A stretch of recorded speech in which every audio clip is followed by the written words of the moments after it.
So how many of you, can I start? Yes, sir. Okay. So how many of you here have not been to Banaras? See, I'm following exactly the same style as my previous talk on a seemingly very different topic, but you will see the whole way of proceeding will be very similar. Then you get some idea of how my mind works. Anyway, so how many of you have not been to Banaras? Okay. Have not been to Banaras. Okay, quite a few. I've been to Banaras twice. Okay, very good. Okay. How many of you, has any of you been to Benares to do any funerary rites for your past relatives? So many people I know, they have gone, say if even from Malaysia, after relatives who have passed away, so they do some rituals in Malaysia itself because, you can't wait so long. Then later on at the right moment, they will go to Benares and do rituals. So, yeah, but I'm sure everybody knows about Benares, even those who have not been, right? So this is just a basic, very simple map of Benares. Actually, it's a very complex sacred geography. So what do you notice about this map? So the real original name of Benares is actually Kashi or Varanasi. In fact, Banaras is a kind of English vulgarization of the term Varanasi. They couldn't pronounce, but so okay. So how do you think this name Varanasi came? Yes, you can see, Varuna river here and Asi river here. So you see it's almost at the borders. So Varuna and Asi is Varanasi. And even here there is a lot of esoteric symbolism. So these Varuna and Asi rivers are considered to be, I used to live just next to the Asi river. So I'll come to that. So Varuna and Asi river, they're considered Ida and Pingala. And then they say there is a hidden river near Manikarnika Ghat, which is the third, Sushumna. Yes? So there is all this kind of thinking. Very similar, like you're talking about Ganesh, left side or right side the trunk, and then straight trunk, they interpret it as Sushumna also. So what do you notice here about, have you heard of Manikarnika? Yes. What is it? Yes. So where is Manikarnika Ghat in this? Near Varuna. See, it's right at the center. So do you know of any other city where the Shmashan is in the center of the... So not only is this Manikarnika the Shmashan, this whole area, within this 50 miles here, you can see this circle, it's a pilgrimage route. This whole area is considered the area of liberation. And the whole city, not just here, is considered Mahashmashan. So that is why if you die inside this area of the city, you are supposed to get moksha. How is this possible? I mean, why it's very unfair, no? There's people living there, they get moksha. Other people, they are doing yoga for tapas the whole life and they don't get moksha. Immediate moksha. So anyway, we try to figure out what is the thinking behind it. And then there is one more smaller, Harishchandra Ghat. It's very related to the Harishchandra story, this thing. And then of course Vishwanath temple. Okay, and there is one Omkareshwar temple. You will see that is actually on a kind of a hill. It's a higher ground, and you will see later on how this whole sacred geography plays out. And what do you notice about the Ganga here? What is so special if you look at the Ganga here? What is happening? Uttaragami. She's a Uttaragami here. Yeah, yes, Uttaravahini. So you see she's flowing north. You can see the north here. How does the Ganga flow? If you take the Ganga normally, which direction it flows? East to the back. South. To the south and east, right? But here it is going back north. So this is very important. This is why Banaras is, okay, I'm already telling you everything. I should ask you. So, let me see. So, okay. Let me just say a little bit what is my connection with Banaras. So I was actually born in Kuala Lumpur, but then after that I was studying sciences, and then I came to Banaras. I actually settled down in Banaras immediately. I didn't come to visit. I never visited Banaras. I just decided, like a crazy guy, just go and stay in Banaras. And I did all my university education there, BA, MA, PhD, and then postdoctoral as a UGC graduate. So in 1984, PhD in Banaras. So in all, I have lived 16 years in the sacred city. And my wife Elizabeth, she has lived 12 years, also in the city, researching Banaras. So that's how we met, and that's how we got married in Banaras, in BHU. So in my case, I had settled as a poor student in the sacred city to study Hindu philosophy. So I was more interested in philosophy. At that time, actually, when I went, I was interested in Advaita. I had never heard about Abhinavagupta or Kashmir Shaivism, so I went to study. I was very influenced by Swami Vivekananda. So I said, okay, I have learned everything in English, let me go and read the texts in Sanskrit. So let me go and learn Sanskrit. It's not my family tradition, so I'd start from scratch. So this is what I decided to do. And so I was mostly in my room, because this is a full-time task, just trying to figure out, these old texts in Sanskrit, what they mean. And then so she's an anthropologist. So when I met her, she was doing field work in the city.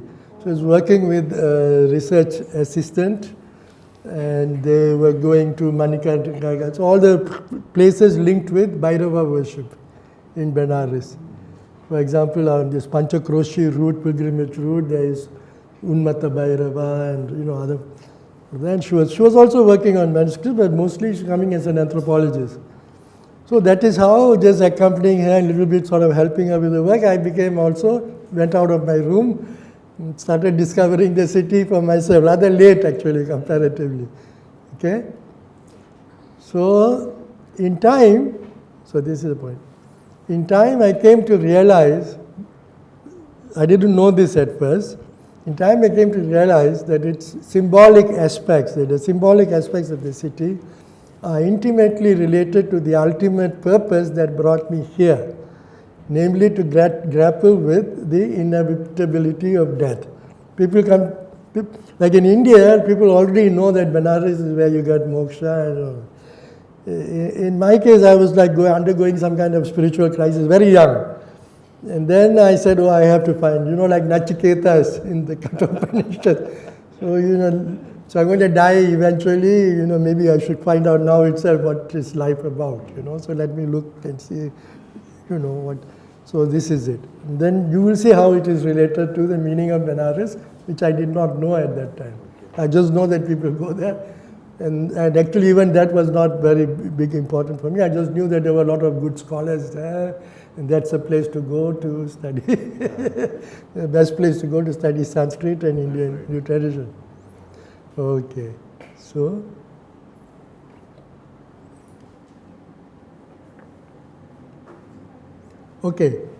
so just like we discussed about Ganesh, about Benares.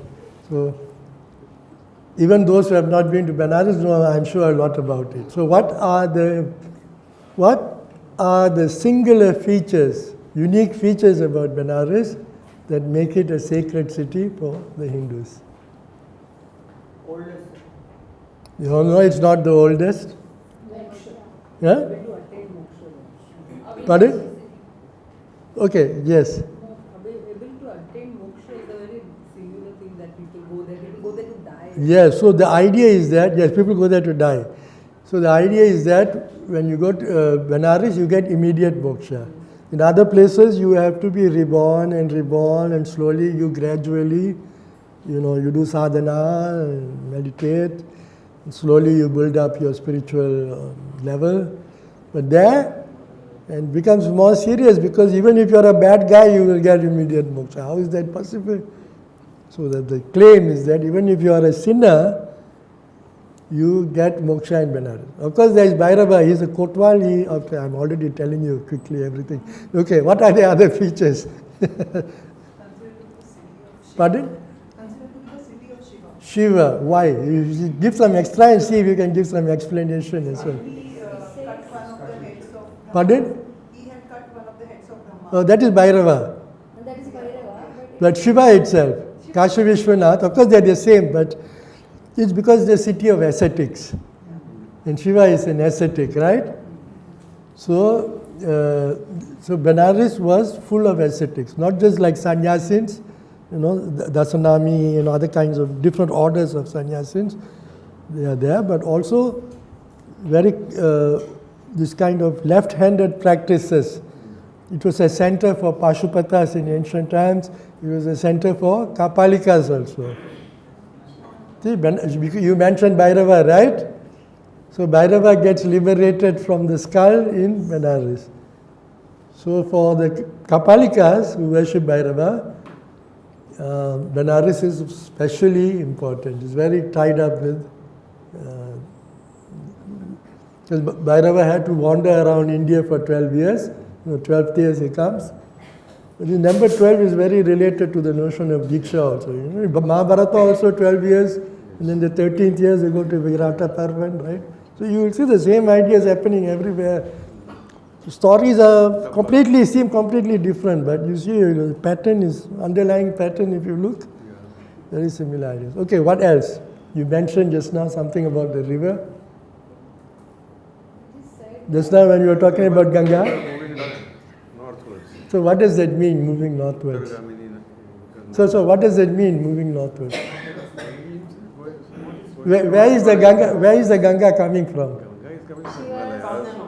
It's coming from the north, From the heaven. but then it's going back. It is going back. So this is very important, the notion that this river is going back to its source. So this notion of going back to the source is very central to, because in Hinduism, death and birth are very related. Death and birth, they are very related. And not just in the Banaras, in the cremation rituals, but also in the Vedic sacrifice. So we'll come back to that. What else is there?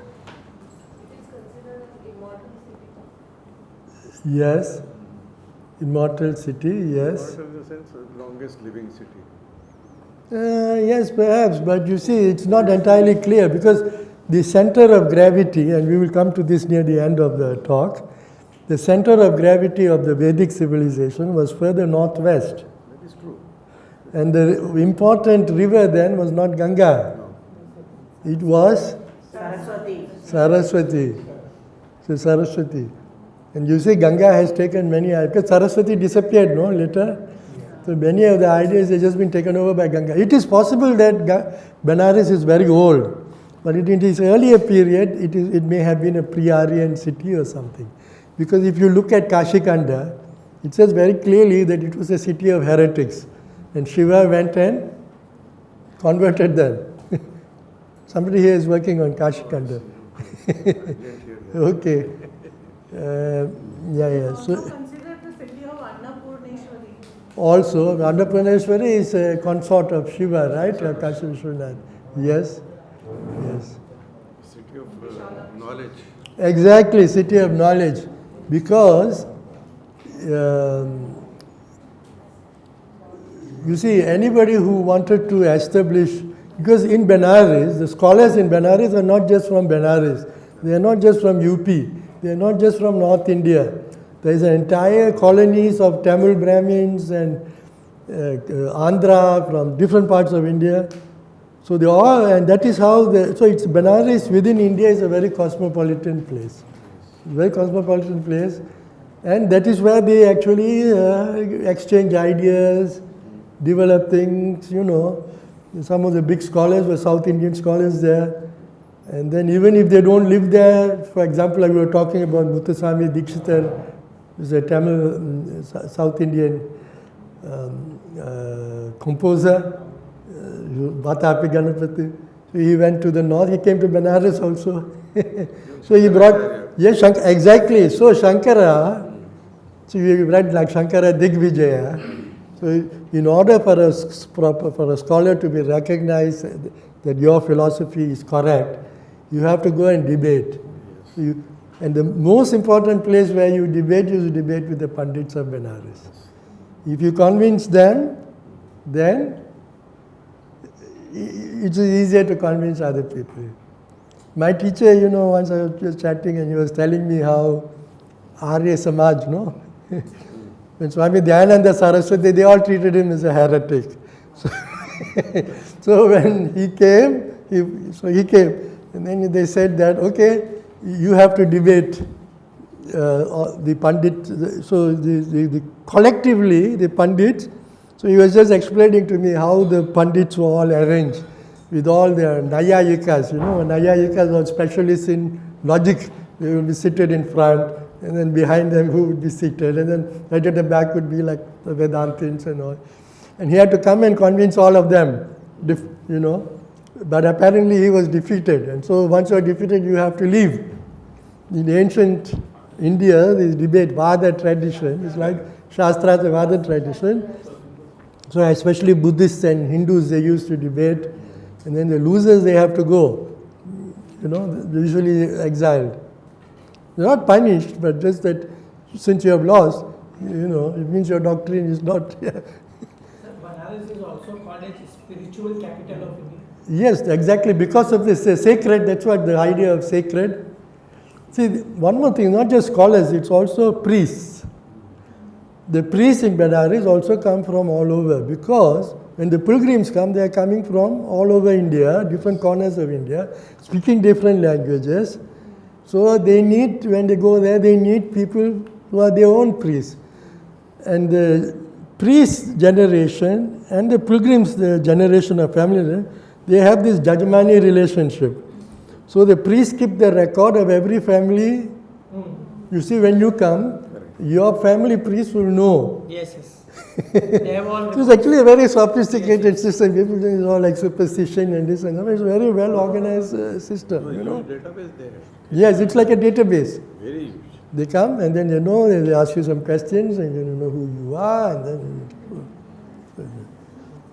then. Banaras is very cosmopolitan, not just in ancient times. So, for example, me, I went to Banaras at a very young age. So I said, I did my university education there. So before, when I left Kuala Lumpur, I had no experience of the world. I just went from Kuala Lumpur to Banaras. When I was in Banaras, in the 80s, already in the 70s, I came across contact with so many scholars from around the world. I'm just trying to say that how it is not something of the past. So there were people from South America, from different parts of Europe, from Japan, all come to study Indian tradition, Buddhist traditions also, like Sarnath is nearby. So I learned about the world primarily first in Benares, not in Chicago. Chicago is second. And the kind of people I met were all people who had already knew much about their own cultures and their own traditions in their countries, and then wanted something more, and then they came to Benares. So there I learned not only about Benares more because they are studying things there, about the Indian traditions, so I learned from them, but also I learned about their countries and their traditions, what's going on at a pretty high level, not like going as a tourist to those countries. So even without going, so what I'm trying to say is many people might think that Banaras is some kind of backwater. Cosmopolitan means Delhi and especially Mumbai. But Banaras is very cosmopolitan in its own way. Any other features? So they say if you come to Banaras, you have to first meet the Bhairava, take his permission Yes. to enter the city or Yes. to live there. Yes. He is the gatekeeper of Yes, he's a Kotwal. He is the Kotwal. Okay, he's a So did you Kotwal. take permission when you lived there for 16 years? I must, because my wife is studying Bhairava. So he owes me if she has made him famous. Yes. As story says, Bhairava, when Yes. he destroyed the Brahma's fifth head, Fifth head. so it has been attached with his nails.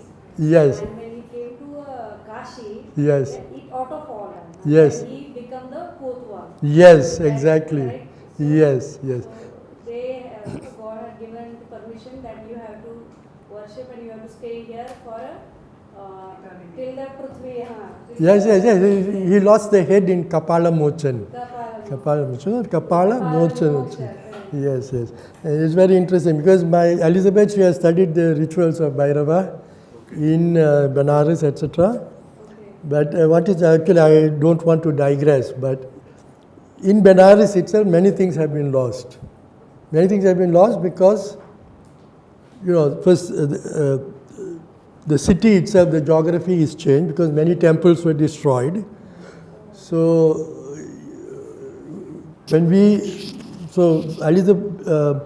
you see Nepal, what is different in Nepal is that Nepal was never under foreign rule. So things have been, if you go to Nepal and you talk about Bhairav, they will always tell you that Bhairav came from Banaras. And if you are, and then they will, not only they will say, they will boast, they will say, if you go to Kala Bhairav temple, the head of the Kala Bhairav, that is not the real head. The head is here. Here in Kathmandu. Because Bhairava came to Kathmandu and his head was cut off. Came as a very handsome young guy, his head was cut off, so it is here. And then when you talk to, so this is a small digression, but I think it is worthwhile to say this. For example, if you go to, for example, Bhaktapur, which is one of the three main cities in Nepal, and you look at the Ashtabhairava, this idea of Ashtabhairava. So you will see the Ashtabhairava temples all in a different direction from on the outside of the city. See? So it's the planning of the city, the geography of the city, the sacred, it's been very well preserved in Nepal. And Bhairava is very important in Nepal. It's perhaps the most important deity. Even the alliance is called Akash Bhairav, right? Nepali alliance is called Akash Bhairav. Whereas in India, it has, many of these things have been distorted. Yeah. Now if you look, we have to try and reconstruct, okay, there's only 3 temples of Bhairava in Ashtabhairav. Where is this other temple? We have to try and reconstruct by looking at Kashikanda, other texts. We have a friend in Benares, he's a specialist of sacred geography, in Rana P.B. Singh. So he spent his whole life trying to rediscover this sacred geography. But we have to reconstruct because much of this has been distorted. So, so this is what I want, okay. But the original model, so it's very interesting, the original model was in Benares, so all these different places like Ujjain, or even in Maharashtra, worship of Khandoba, all of that, you see constant references back to Benares as the center. The Kal Bhairav came from there, settled down here, not just in Nepal. But the thing is that in Benares itself, now we have to go to all these places to reconstruct what things were like in Benares. Okay? All right, let's go on with this. City of Liberation, where we go to die. So there is many places called Mumukshu Bhavan. So people, after they have led a life of householder, they are quite tired of life. Now they want to be preparing for death. So they go widows, for example, and the older people, and many of them live in charity.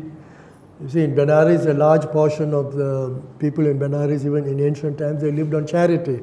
The Brahmins lived on charity. Because that was considered, this is what the city is about. So as we said, cremation, Mahashmashana, it is in the center, not in the southern edge of the city. So why? So is we always think of Benares and Ganga as pure, but we always think of Shmashan is, see, and we are coming to the same kind of paradoxes as we saw with Ganesh. So we all consider Benares to be pure, is a pure city, and Ganga to be pure, but Benares is Mahashmashan. So anywhere else, if you go to the Shmashan, when you come back, you have to wash, you have to do some rituals before you can even enter the house, right? So how is that? funerary rituals that we just talked about, right? Priests and pilgrims from every corner of the subcontinent, we are there.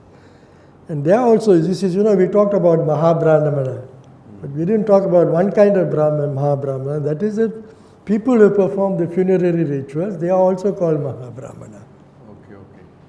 Okay. Mahapatra or Mahabrahmana. Okay. Yeah? Patra surname actually means Mahabrahmana. So there is a connection, but the connection is with death. Okay. Because the Diksha, the Vedic Diksha also has to do with death. You are dying and you are reborn. And we will come to it right at the end of this. So Shiva is Lord of the universe, Kashi Vishwanath is ascetics and sages. So Bhairava, policeman, magistrate, and this is important because Bhairava, from one point of view, he is different from Shiva. Shiva is like an ascetic, transcendent, and Bhairava is like a fearful deity. Is very related with Vamachara, Kaula rituals. But at one level, Vishwanath is also, Bhairava is identified as Vishwanath. So we have actually interviewed the priests. So usually when you ask them these questions, they won't tell you. Because they know this is all like secret, they won't tell you, they will deny it. But once you already know something and you start telling them, then they realize this guy already knows quite a lot. Then they will start telling you. Then they will say, actually during this particular festival, say Ashtami, we worship Vishwanath like Bhairava. Same thing with Chidambaram. The deity in Chidambaram, Shiva, the dancing. So we have talked with the Dikshitas there. So at first they will be like reluctant to say, but once then they're very happy to say because they're very happy that you did so much of research and have found out. So at least some things for yourself, and then they give you the details. You see? So this is important. Because if you look at the myth, who cuts off the head of Brahma? Bhairava or Shiva? No. Bhairava cuts the head of the Brahma. Some versions... Shiva ordered him to Yes. cut off the head of Brahma. So, you are right, both of you are right. In some versions it is Shiva who cuts. Pardon? Yes. Yes. You see, the thing is, in some versions Shiva himself cuts off the head. But in other versions, because it is such a terrible thing, the biggest pap in the tradition is Brahma Hatya. So Shiva orders Bhairava to do it. So you are right. Created his own other identity. Yes. Bhairava. Yes. And then So he ordered, you do this thing Yes. and remove the head of him. Exactly. So if I relate to with my things, that there is only four directions, the main four directions. Yes. So Brahma can see over the four directions. Yes. There is no fifth direction. And fifth direction that we have to go to the Urdhva. So for to get Prithvi stable, Earth has to be stable as for human, it has to be there. So someone to be take care for a Prithvi as an Kotwal. So this story began and Bhairava has... You see, there is another way of looking at the four directions is fine, but the four heads also mean the four Vedas. Vedas, correct. And the fifth head then represents what is the secret in the Vedas. The hidden meaning of the Vedas is in the fifth head. So that's one way of looking at it. She has done a very big study of the myth, origin myth. Very detailed. Every detail on the myth more or less been explained. And all the other episodes related to the myth, like this Kankala Murti and Vishwaksena. There's a lot of things coming in. And then Deodar forest, all of that. And so, one way of looking at the myth, so there is so the idea is the whole argument between the two is it's a small digression, but it is relevant because it's so tied up with Banaras. The four heads are related to the Vedas as they are practiced, and then the fifth head or the hidden head or the secret head is the secret hidden meaning of the Vedas. So when he cuts off the head, what happens to the head? The head sticks to his hand. So Bhairava is a tantric deity. And Brahma is the deity of the Vedic ritual. That is why he is not worshipped like Shiva and Vishnu. Because they are gods of bhakti. Brahma is not a god of bhakti. So it's not like no bhakti, people don't go to temple to worship. It's a god of ritual, Vedic ritual. So what has happened, one way of looking, is that the secret aspects of the Vedic ritual, to do with Agni and Soma and all kinds of things like that, is transferred to the Tantric tradition, to the Kaula tradition. So they are in the hands of, to the Kapalikas, what is their Siddhanta called? The Kapalikas, what is your doctrine called? It is called Soma Siddhanta. So where have they got this word Soma from? You see? So now you see the connection with Ganesh. So that all comes, all. You see in Ganesh there is this Vedic side coming in, and there's also the Tantric side like Uchishta Ganapati and all. So you see there is a continuity. They are not the same, but there is a kind of continuity. You see some things, very similar things here in Benares, right? Because the meaning of Benares is coming from the Vedic side, as you will see from the Vedic sacrifice, but also coming from the Bhairava connection. Because how do you get liberation in Benares? People get immediate liberation, but according to Hindu philosophy, karma doctrine, you have to expiate your karma before you can get moksha. So this is breaking the rules. You know, it's a cheat. You are getting like, you know, like some kind of bribing, getting moksha. So how is this resolved? This is a theological problem, big theological problem. If you say that Benares, you get immediate. So any guesses? How is it resolved in Benares?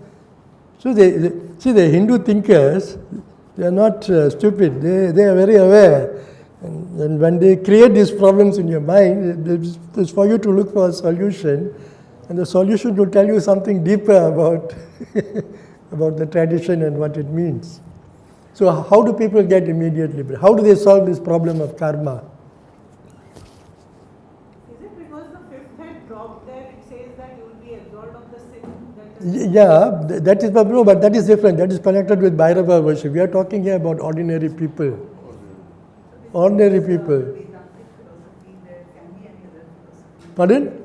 Besides the Vedantic philosophy, there can be some other philosophies which have a way of going towards liberation, which doesn't follow karmic philosophy but something else. No, but at the same time, because this karmic philosophy is so prevalent throughout, once you break that, you see, if you take any story, Ramayana, whatever story, it's always based on karma. You did this in your previous birth, that is why.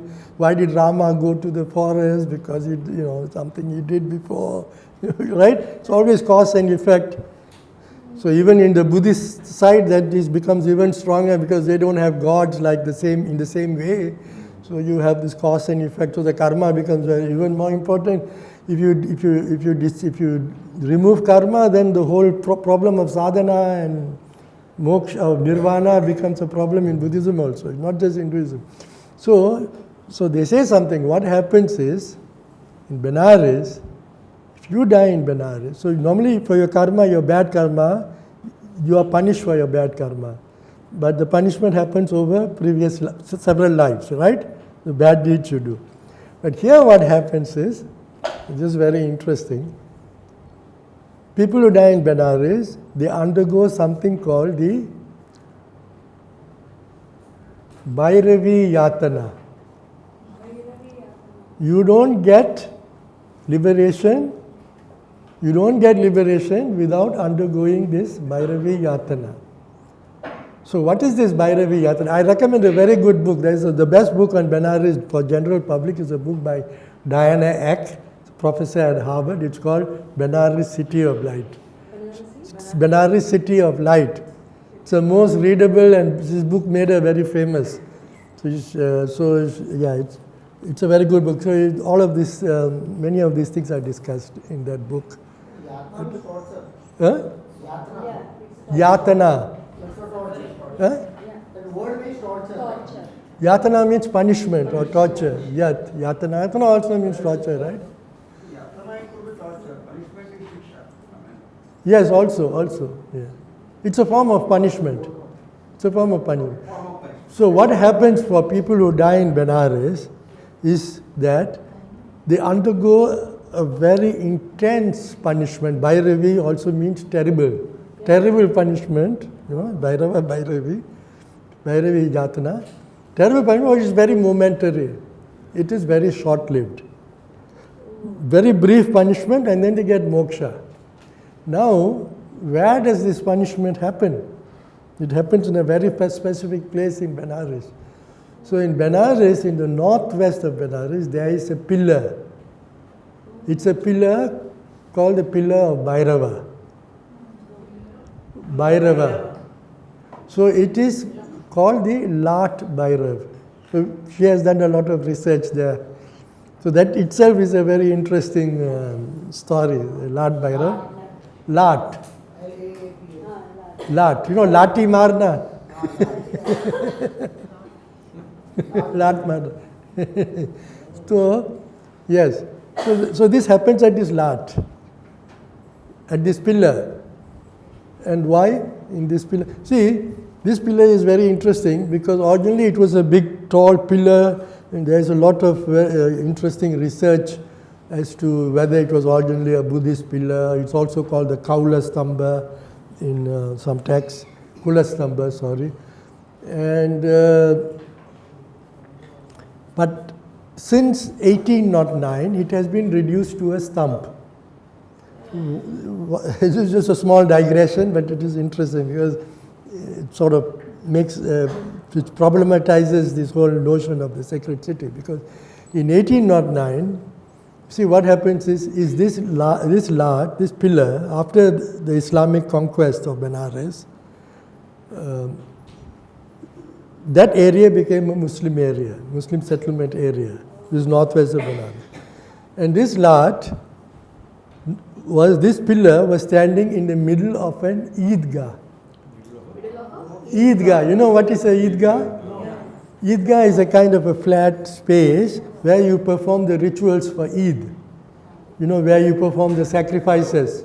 So we are talking about Bhairavi Yatana, no? So where you actually sacrifice the goats. Okay? So Eid, Eid, Gah is the place. Okay?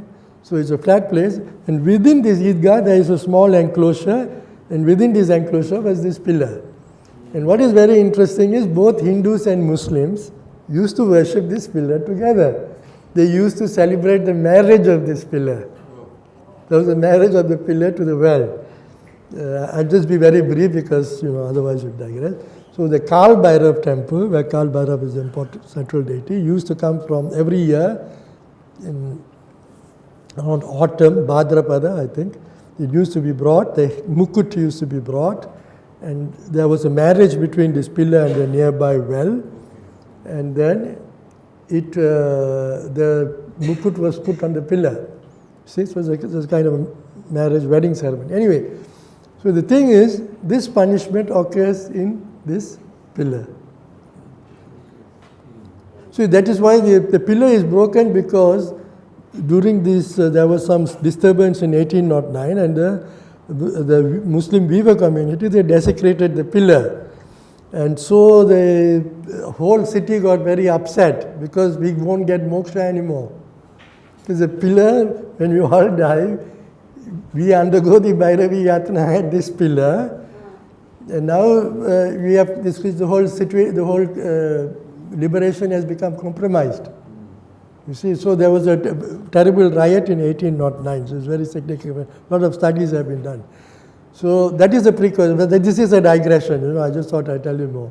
So it's a prerequisite for liberation. So this is how the story is dissolved. Huh? How do you get yatna? Huh? How do you get yatna? You just see the pillar and you get tortured. No, it happens after you are dead, but you don't have a body, right? So it is like your soul is getting the yatana.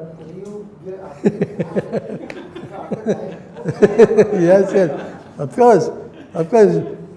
You are dying anywhere in the city. Your cremation is already happening in the Manikarnika Ghat. So how you don't go there? Dead people go there. Huh? Only Atma go there. So this is some this yes, Atma. Yes, exactly. Yes. But you see, now, what does this remind you of? Anybody here who studies Vedic Yajna, what does this remind you of? Is anybody here familiar with what happens in the Vedic Yajna with the sacrifice?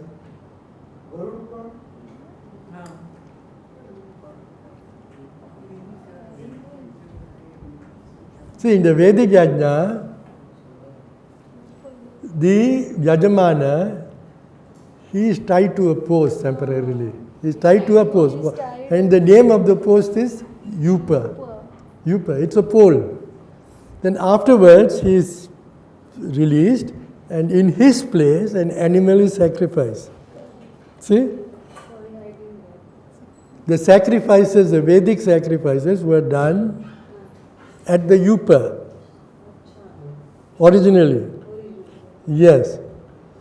So, like when the Buddhists used to criticize, they used to say, oh, why are you sacrificing animals? Why don't you sacrifice your own son? Things like that, you know, and all of that. They used to say, no, the animal which is being killed, it is not killed, it is gets moksha. So this idea is not invented in Banaras. So this is what I am actually jumping ahead. Many of these ideas which we associate with Banaras are not coming from Banaras, they are coming from before. That's what I am trying to say. Just like these ideas we associate with Ganesh, they are coming from before. They all come together in a very beautiful and very distilled, concentrated manner in Ganesh. But almost everything is coming from somewhere else. And this is true even of Ganesh. See, so it's like decoding the sacred. So, how the Muslims get involved in it? Pardon? How the Muslims will get involved? See, because when in the 12th, around 12th century, etc., many, at the original invasion, lots of temples were destroyed. For example, where the Kapala Mochana tank is, there is very clearly there vestiges of some ancient temple. See? Many of these things have been so much destroyed that we don't even know what it was there originally. So, for example, regarding the pillar, there is a dispute as to whom the pillar really belonged to. See? And this is not the only pillar where there are such disputes, because so you see like the Qutub Minar, or you see like Akbar, they used to transport pillars. Some of these pillars were taken, they were like Dvajastamba, and then taken, and then they have become a kind of a victory monument. You see? So when they destroy the temple, the pillar is not destroyed. Why? Because it is not a murti. What is destroyed is anything which is anthropomorphic, which has a human form, which is not just in Islam, Judaism also. See? So, okay. So, Ma Ganga flows back northwards, Uttaravahini, to her own source. So, this is also very important, the idea that that death is a form of rebirth, spiritual rebirth. It is there. And this is also an idea which goes back to the Vedic sacrifice. Because when you get the Diksha, you actually, it is described very explicitly, you go back to the womb. You go back to the womb. So the behavior. So that is why you have figures like Batuk Bhairav. Batuk Bhairav, in the form of a child. Or the Vidushaka, he's called Dushta Batuk, It looks like it's just a term of insult, but there are ritual ideas behind it. So here, the same idea is expressed as Ganga going back to her own source. And you will see the same idea is there in relation to Saraswati also. Let us go on. So this is the second slide. So I already said traditional Brahmin scholars congregate here for collective study. So whether a new teaching is correct and whether it can be accepted everywhere, that is decided in Banaras. We already covered that. And this is very interesting. Then they make the claim, some of the texts, the Puranic texts claim, that Banaras it's not even in this world. It is on Shiva's trident, it is above the world, it is not subject to space and time. So this looks like a big exaggeration. But like me, studying symbols and semiotics, what it means is Benares is really not a geographical place in time, but it is a kind of a symbolic paradigm, a symbolic pattern, which is timeless. It's like a geometric, it's like a mathematic. It's like a mathematical thing. It's not, it may be manifest in time and space, but it is itself not subject to time and space. You see? So this is the idea. So what is this paradigm? So that is the question. You can say that. Now then the question is, what is the paradigm? See, like the Shiva's, you see, like the Shiva's trident, Asi, Varuna and Manikarnika in the center, right? See, In some but ways you're meaning that it is like Shambhala of the Buddhist Varanasi. Are they meaning that how that Shambhala is some very great... but you see, the Shambhala is all tied up with Buddhist ideas, whereas this is tied up with Vedic ideas. And you will just come right now. You will just not come. And we will come back to Bhairava also. Because we so far spoke about Bhairava, cutting of the head and all of that. So actually in 2018 when we came there, the whole talk was about Bhairava and Benares. But that was from the point of view of Bhairava. So now we are discussing it from the point of view of Benares. See, that is the difference. Now, we know that the Vedic schools and the Vedic tradition moved from the northwest towards the Gangetic plain and then later moved south and east. So we know this. The Madhya Desha is where? It is not in Benares, it's outside of the Madhya Desha. In fact, this area like Bihar and all were considered like taboo. Even the language was not pure. Language was not really proper Sanskrit. See? So we have Saraswati in the Vedas. She was also Mother Saraswati. Just like Ganga is flowing originally in the heavens, you see, then falls on Shiva's lap. So the Ganga is actually representing something in the heavens. What is that? That also you can guess later. But there is some phenomena in the heavens which is like a sacred river. And this is something not just in India, it's all over the world. So, but the important thing is that the Vedic society was a pastoral society. People were cowherds, It was not an urban society. Benares is already a city. So, now we are talking about Benares, we are talking about city, sacred city. But the sacredness is not coming from the city, it is coming from something else. So that is the reason why I brought up Mother Saraswati, because she did not consecrate the urban life of any city. If you look at Saraswati, she is not identified with any city like Benares, right? Okay, but Saraswati was also very holy, and one of the reasons is because they used to perform sacrifices along the Saraswati river. These are called satras. Some of the sacrifices are very long, even they go on for a year. See? And, okay, I'm going to go back and forth between Saraswati, Vedic Saraswati and Hindu Ganga. There's also Hindu Benares. So what happens now? Somebody was talking about machli earlier. Was it you? Now you see how the fish comes in. So what happens is, Benares in the summer, the river becomes very small. It becomes very small. The river, you can easily go across it. But during the monsoon, the river is flooded.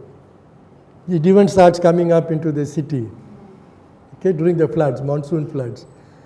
And during these monsoon floods, okay, another thing is, people bathe in the Ganga because it is purifying, right? So most of the year people go and bathe. In fact, people go to Benares to bathe in the Ganga there. But during the monsoon periods, people don't. In Benares, people don't bathe in the Ganga. Because the river is, first of all, the water is reddish color because of the mud. So they say that she is having a period. You have not heard of this? Yes, sir. So it is a time when people don't usually take the thing. And sometimes it floods. What happens is the flood, you saw the Varuna and the Asi, rivers. The flood waters start going backwards because the river cannot hold the water. So this is in ancient times, not now. In ancient, before the, say around 10th, 11th, 12th centuries, even before that. So what happens, the water used to start flowing backwards, push the water of the tributaries backwards. And because they are encircling the city is transformed into an island. You see, it transformed into a kind of a mound. And this island is like an embryo. So at this time, the Ganga used to be called Matsyodari, fish womb. So the idea of fish and the idea of going back to the source are very related. Matsyanath, Meenanath, Machendranath, Matsya. And you will see these like stories in Nepal with Bhairava very connected with fish. I mean, even in the ritual they use the fish.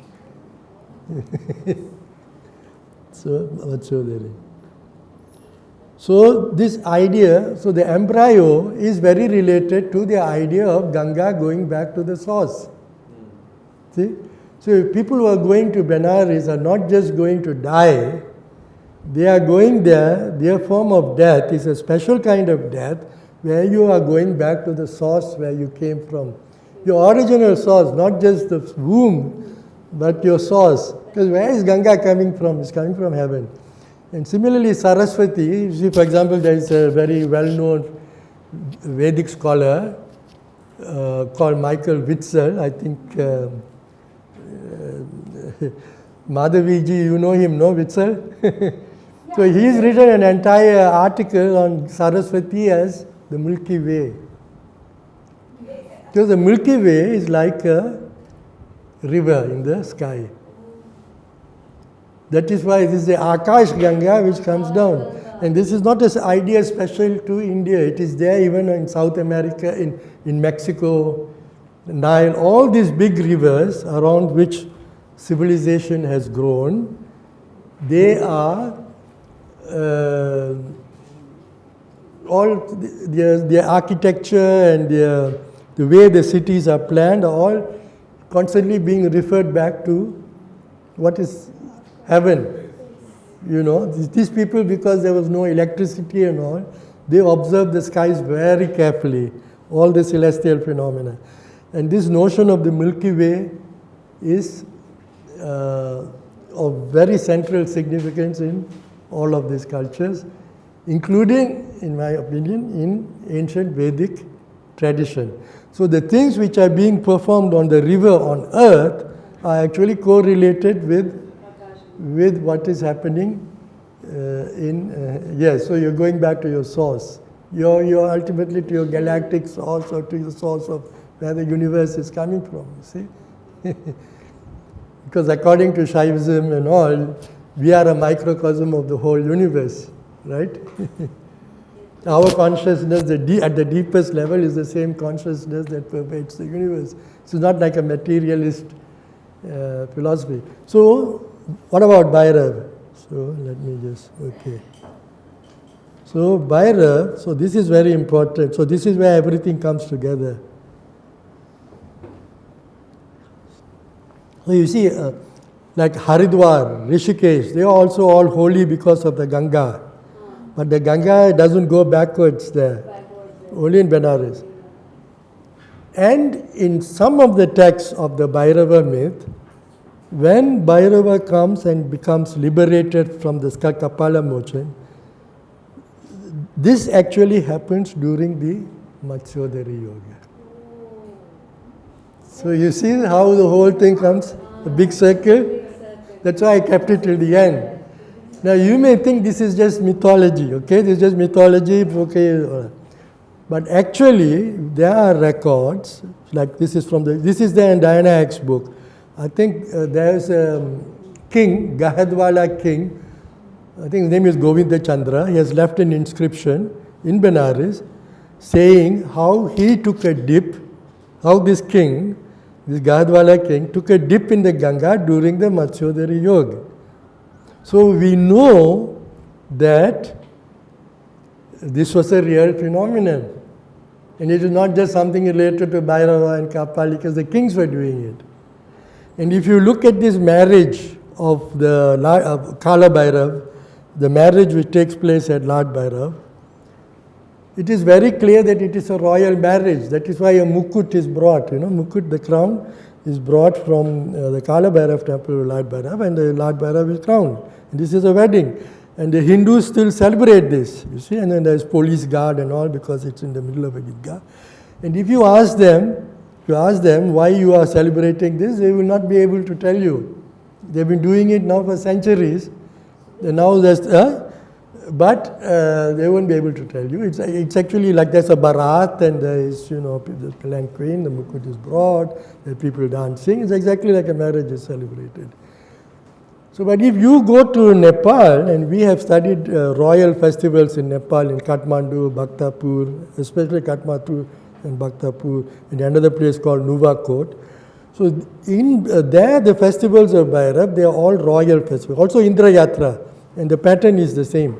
Indra Yatra we no longer celebrate in India, but Indra is the king of the gods, so it's connected with the actual Hindu king. So, if you actually look at the festival, it is also based on the Vedic sacrifice. That the king gets, there's a kind of a wedding, and then the king undergoes some kind of a symbolic death, and then he is reborn. And so this was going on until the king was deposed, So we have actually seen the king exchanges swords with Bhairava. So nowadays we think of Bhairava as a kind of a Kshetrapal, minor deity, which is there also. But in Nepal, it is Bhairava who renews the power of the king every 12 years by exchanging swords. And when the king's power is renewed, the whole kingdom is renewed. So it's not just the king, the whole kingdom. Okay, I'll close this.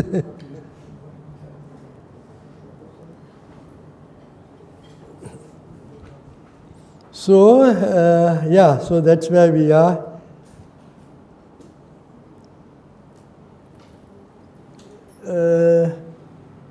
So, what is the connection between Ganesha and Banaras? The connection is this, that there's no direct connection. There used to be the idea of 56 Ganeshas in a circle in Banaras, and our friend Rana P.B. Singh, he has studied that. Not just Ganeshas, there are so many different deities. It's like a mandala. Actually, Banaras is like a mandala, but the mandala, it is there in the text, and you can reconstruct, but actually in actual practice, if you go, it's all disrupted, the whole geography. But yes.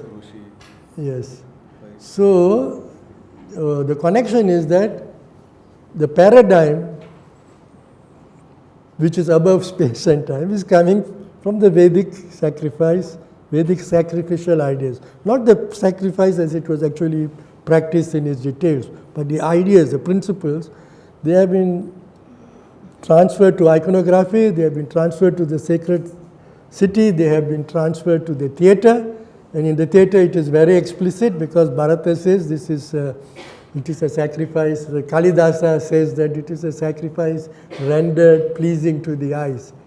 I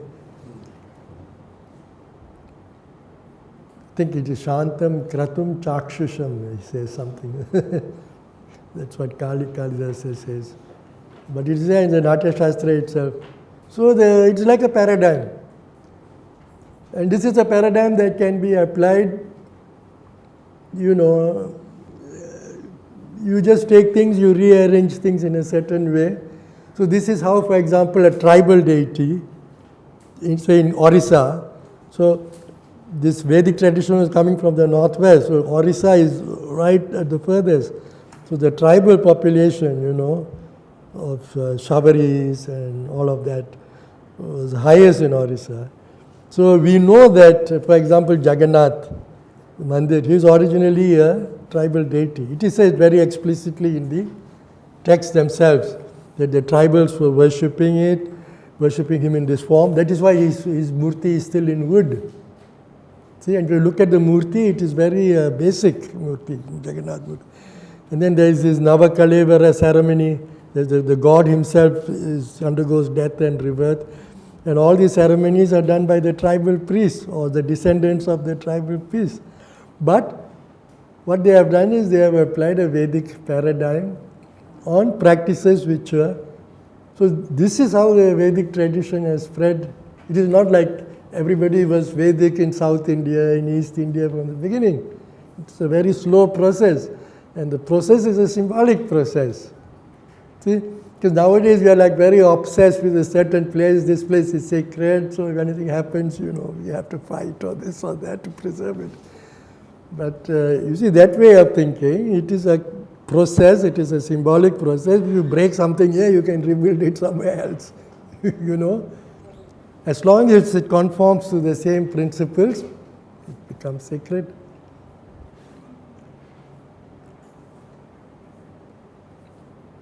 Like you see the Mrichakatika, the play is actually, it is a profane play. It is a secular play. If you look at it, if you enjoy it, it's a secular play. It's all about secular things, about the love of a merchant for a courtesan, Vasanta Sena. Sorry, I am sort of a bit carried away.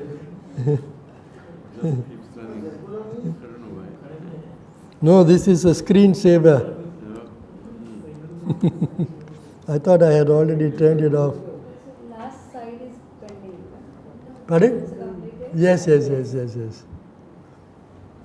So, the reason why I gave these talks in this way is that I kept most of the Vedic stuff for this Banaras side, but actually this is the sort of explanation I was going to give for the Ganesha, because the relationship between the Vidushaka and the Nayaka is also a relationship of coming from the Vedic sacrifice, the king and the Purohita, and the Yajamana and the Brahman priest. Yes. So Hindu temple, same thing. If you look at the Hindu temple, where is the god? The god in the Hindu temple, in the center of what is that place called? Why Garbhagraha? Matsodari, Garbhagraha, and then Ganesha, he is pregnant. You see, we say big belly, means he eats a lot, but then it could also mean he is pregnant. So he is carrying to that Garbhagraha. Because in the Vedic sacrifice, and there's especially a Dutch scholar by the name of Jan Histerman, so what is actually the idea in the Vedic sacrifice is that the Yajamana is reborn from the Brahmin priest.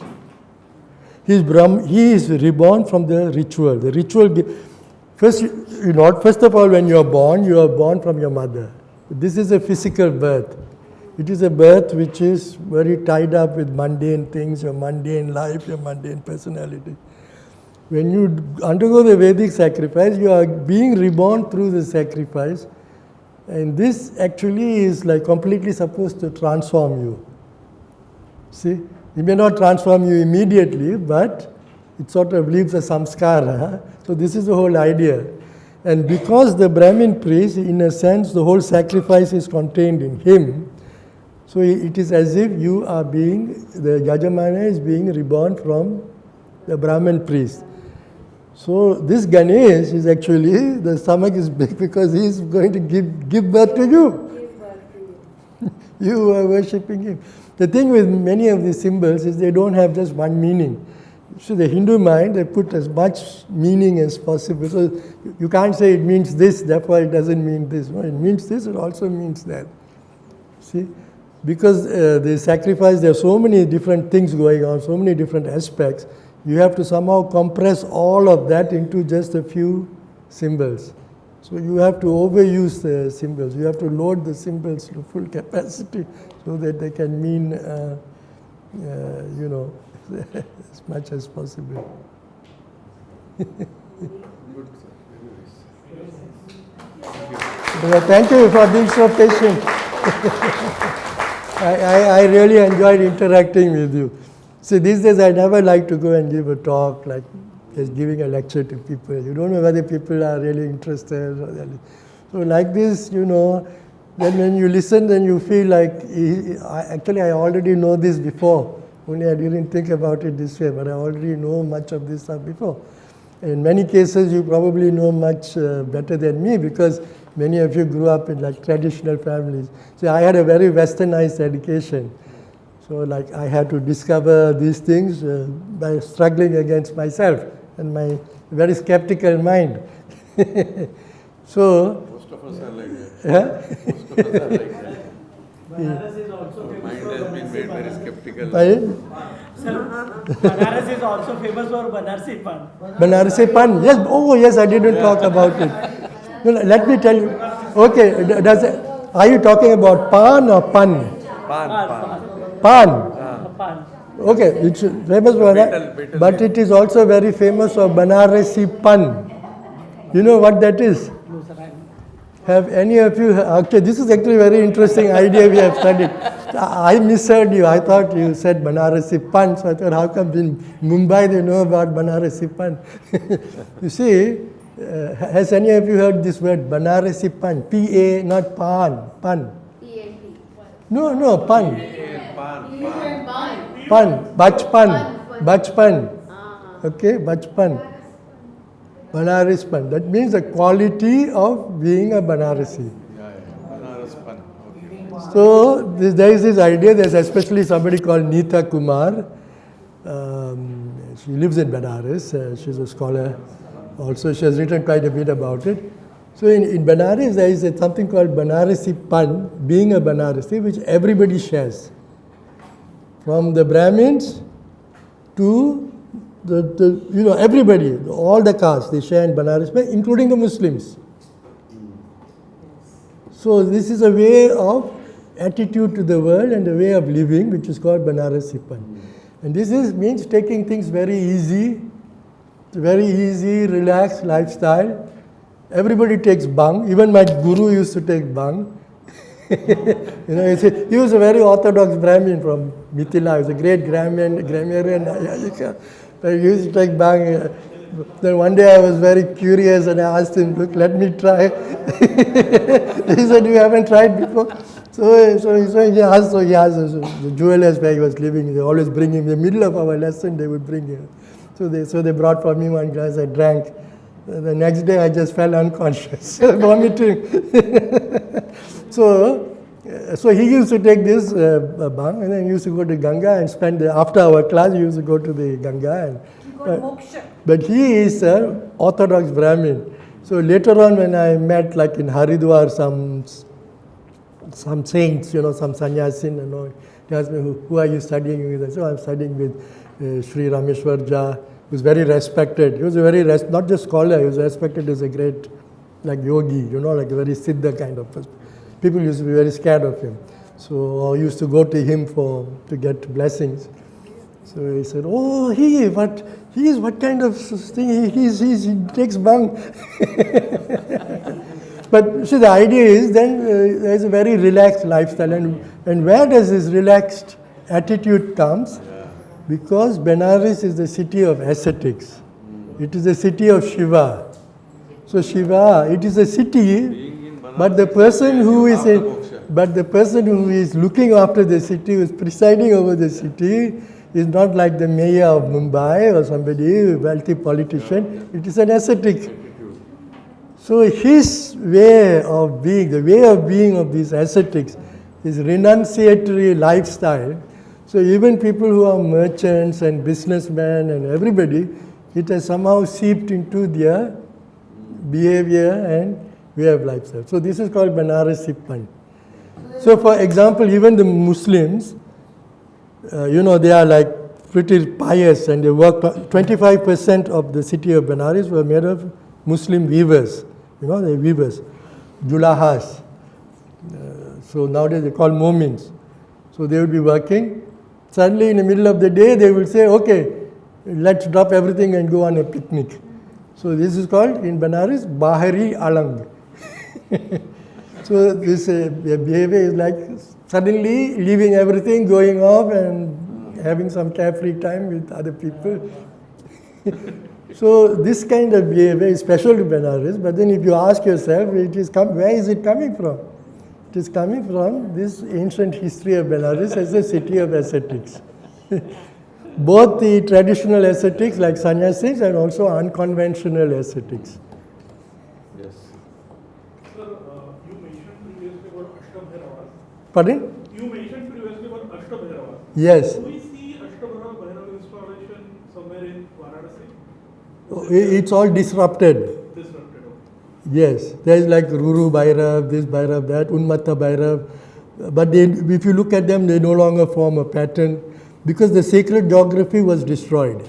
See, in Hinduism, two things are very important. One is geography, sacred geography. So the whole of, this is one of the things that Diana Eck has spoken about.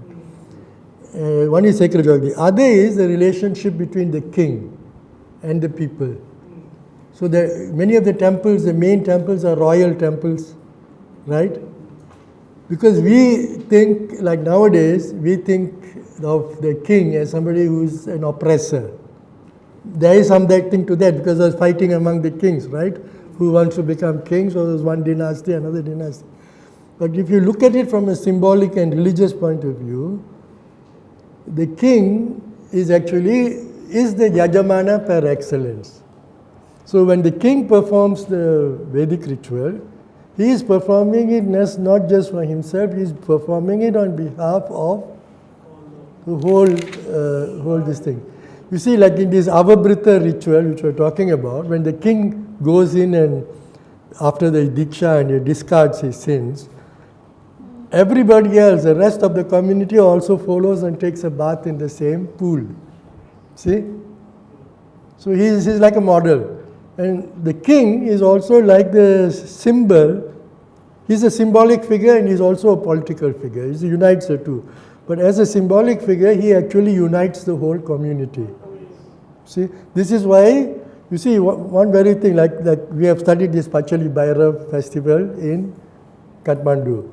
So this is a Bhairava which is in a cremation ground, and every 12 years, the king, and this was originally belonging to a previous dynasty, Malla dynasty, belonging to the Newars, which is a different ethnic group. When the Gorkha kings came, when the Gorkha Shah, what is his name, Prithvi Narayan Shah conquered in the 18th century. So the Gorkhas, their Brahmin priests, Purohitas, advised them to retain all the rituals. Because the rituals are very important for keeping the people together. So they never thought that this is the rituals or the festivals of our enemies or previous people. No. They actually continued and supported that. Because a lot of finances are needed, right? So they finance that. And the previous older kings, sub-kings, they are now included in the festival as sub-kings. The previous Malla kings were included in the new kings.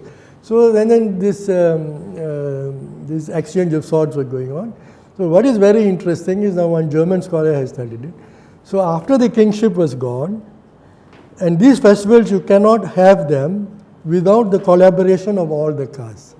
Because the gardener, the Mali, Malakar, he has to be low caste. Because before he exchanges the thing, he goes into trance. And only they can go easily into trance. So the king depends on him. So they're actually very proud. And not only that, this Malakar is Buddhist. It is a Buddhist community. And they are renewing the whole Hindu community. And the king's advisor for these Bhairava rituals, the people who know the most about the Bhairava rituals in Kathmandu, Nepal, are Buddhist priests. Buddhist Brahmins, you don't have them anywhere else, but they have in Kathmandu, Buddhist Brahmins who are called Vajracharyas. So they are experts in Vajrayana Tantra and they are experts in Bhairava worship. So they know all the secrets. So they are the ones who perform the rituals for the king in all these very important festivals. We have a similar thing called Kechua Bhairav in Uttarakhand. Yeah, Uttarakhand and Nepal, very similar. Actually, I asked you about Ashtabhairava. Yes. in Uma, there is Ashtabhairav, but that is established to control the malevolent nature of a folk tale. Yes. So I wanted to ask that, but I'll ask you personally later. No, so what I wanted to say, this is the last thing I will say. So after the king was removed by the communists, even now, all these different castes, which includes Buddhist castes, Hindu castes, lowest castes, high castes, Brahmins, all of that, they all are struggling to continue with these rituals. And this is a royal ritual. So there is no king, there is no head anymore, but the body wants to continue behaving as if the head is still there. You get what I mean? Yes. Because the king is not just a political entity. Yes. If you look at what is happening in Nepal, things are all going in different directions. We could already see that happening then, because the symbolic unity is not there. See? Because the biggest problem, because the way I see it is that you see, if you look at China, I am nowadays studying Chinese tradition. China has its own problem of unity, but that is a very much more homogeneous society. Compared to India, China, everybody Mandarin, one Chinese language. India, no, we all speak different languages. You speak Marathi, this, that. You had a common language, but only the Sanskrit speakers, very small minority spoke that, held it together. So what held all these diverse groups together was actually ultimately the king. Because whoever was the king, he did not try to just put his own people, of course, maybe in his immediate circles as officers and all, but they had to rule. For example, Marathas were ruling over Tamil Nadu and all, no? And they were supporting all this Carnatic music and this and that and all. Of course, there was Marathi influence. So the kings played a very important, not just political role. Whichever the king, even they're fighting among themselves, that's okay. They have political, cultural, because the temples are also centers of culture. All the cultures are Natya, dance, this, that, everything. And also of symbolic, because everybody had some kind of role in it. In our Bhairava Tantra, Yes. Bhairava, in our belief, Bhairava related to absorber, as an absorber for negative energy. Yes.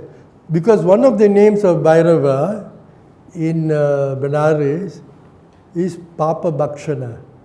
So he takes on the Papa of the pilgrims. And we were talking about this ritual, this Ashwamedha ritual, the Avabrita. There's also that Jumbaka is taking on the impurities and the Papa. So similarly, the Vidushaka, for FBJ Kuiper, my predecessor, my mentor, the Vidushaka was taking on the impurity of the king. And that is why he is so important. He's not wrong, but it is limiting his role. Actually, his role is much bigger than that. And this is the reason why he can take on these impurities is because he himself is very, inwardly is actually very pure. It's like Agni, that Brahmano Bhav Bhoktasmi. So fire, small fire, if you put something, the fire will go off. You kindle the fire, you put any rubbish, you can throw the whole dustbin in and to eat it up. No? Yeah. Thank you. Thank you everybody.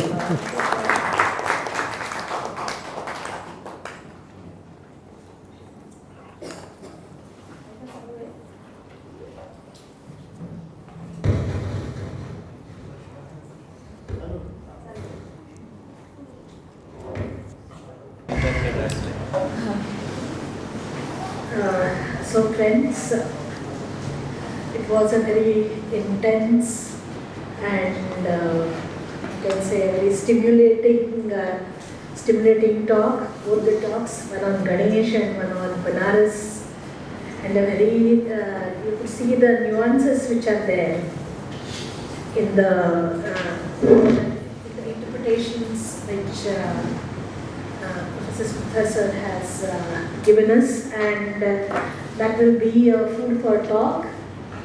We can think over it, and we can also, I think, in future also we can have interactions via email or whatever. You would Can I just make a small statement? Okay, I have a small WhatsApp group. It's called India, Tradition and Modernity. So she is a member. Several people here are members. She's joined recently, and whoever wants can join. We discuss all kinds. There are a lot of Malaysian Indians because I'm from Malaysia, and these days I'm trying to do more things there, and they are very interested in their Indian heritage. So, so we discuss a lot of things about Hinduism, not just in India, but also in Malaysia and other places. And sometimes we make comparisons with Chinese stuff. For example, one of the things I just discovered recently is there is an Indian temple which was in a bad state. And so because I was just saying about Ganesha, last year, can I give you a few minutes? Because such a fun. She knows the story already. Last year, I gave a talk on laughter at the university in Malaysia. Then the person who organized my talk is a vice chancellor, and she, deputy vice chancellor. She's Chinese. And her husband is my best friend since childhood. So she said, "Okay, let's now that you have given your talk, let's go to this historic city of Malacca. We will take you." So the taxi came, the Chinese taxi driver. And we saw that in the taxi there is a pendant of Ganesha. So my host is the one who noticed first. And then she said, "Oh," so because we're talking about Ganesha, she noticed that, and we were just curious. So how come you have this? So you were thinking maybe this car belongs to some Hindu and he's driving it or something. And then he said, "What is this doing here? How are you connected with this symbol, an icon?" And then he said, "No, I forgot how long ago, maybe 2 years before, 3 years before. In his dreams, and I don't know how to explain this here, in his dreams there used to be an elephant constantly approaching him. Repeated dreams, used to come very benevolently as if trying to get his attention, etc. So at first he ignored it, then he got like very, So then he later found out from somebody that the Hindus worship an elephant-headed god. So there is a famous temple for Ganesh. It's an Islamic country where we live, but it's very liberal. So the government also before used to, even the Hindus collect a certain amount, it used to give the same amount for building a temple. Not like destroying because this is. So anyway, and there is a temple there in the center of the city called Pudu, in Tamil Pudu Pillayar. Pudu is a place and Pillayar is Ganesh in a baby form, Pillayar. See, that's why the notion of baby is important. Pillayar. So he was there, so he lined up, we see how people were worshipping, they were all breaking coconuts and this and that. And after some time, the priest noticed him, and then they started talking, and then when the priest found out his whole story, called him in and taught him which is the correct way to worship and this and that. And so he worships Ganesh now because he feels that he didn't know anything about Hinduism at all before, he wasn't even interested. But all because of these dreams. And of course here this is very common, people get in dreams about something. So I posted this story on this group, and then I have a Chinese friend who is very active. I just know him now for 2 years, he's become a very good friend. So then he immediately posted something else, a story, also relatively recent, of in an Indian plantation in Malaysia, an Anjaneyer is, it is a Hanuman deity. The temple had become neglected, overgrown, this, that. So there's this Chinese guy, one day he saw some very unusual bird, and he started following the bird, and the bird led him to this. It's in the newspapers, by the way. It came out in the Malaysian newspapers. So he led him to this Anjaneyer, and somehow he became very attached, and he began to learn how to how to take care of it. And he started looking, and then So he basically revived the whole temple, and it's a Chinese guy. Starting with, he doesn't know anything about Hinduism, and he started. And then later, so his son was young at that time. So later his son, the poor family, on top of the poor family, later went abroad, started earning a lot of money. Then came back, then his father passed away. Then he decided to take over the temple and remain in Malaysia too. So these kind of things, are happening which you won't see here. Yeah. So, friends, Let's hope we start seeing it. yeah, on behalf of the Department of Sanskrit and the Center for Hindu Studies, I'm extremely grateful to Professor Sunthar Visuvalingam for delivering a talk. I think he's spoken for more than almost, I think he's been speaking for 4.5 hours, cutting this video. Sorry. Yeah, and thanks to Professor Elizabeth also. And for this program, the Honorable Vice Chancellor gave us permission, and so thanks goes to him also. This program was supported by some of our students, Vandana, Umesh, Arvind Sonde, and also some other students also. I'm sorry, I just missed out names, but don't misunderstand me. So we would, Mohini Bandari, who is our part of one Hindu studies student, did this beautiful poster, and also the Very nicely. yeah, and also the links and everything. So we are extremely thankful. Yeah, Somnath also was supportive in this event. So also I would thank the staff of the Department of Sanskrit and our best friend Vinod for all the facilities. Thanks to what's the name, Sana? Shailesh Rani.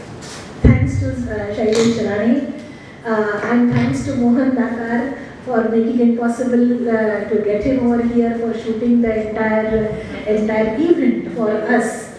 And his active participation was also there in the event.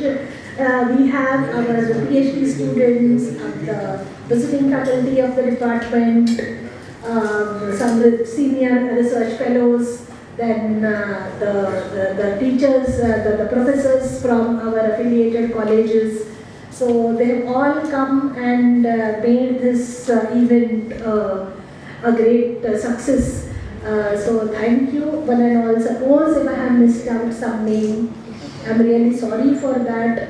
But without the help of our students, this event, and also our dear Dr. Anuja Purandare, yeah, we can't forget her. So I'm thankful to all of you, and let's keep meeting and organizing such type of events. I hope we will be getting a good response from you, and this will be encouraging for us. So you can organize online or offline events, so that will be possible. So thank you, Professor Sunthar, thank you, Professor Elizabeth, and thank you too. After being here just a short while, and this is something I noticed already previously, you are very lucky that you have such students who are so keenly interested and so attentive on the interaction. Yes, so it must be a real joy teaching here, which I cannot say of most places. Yes.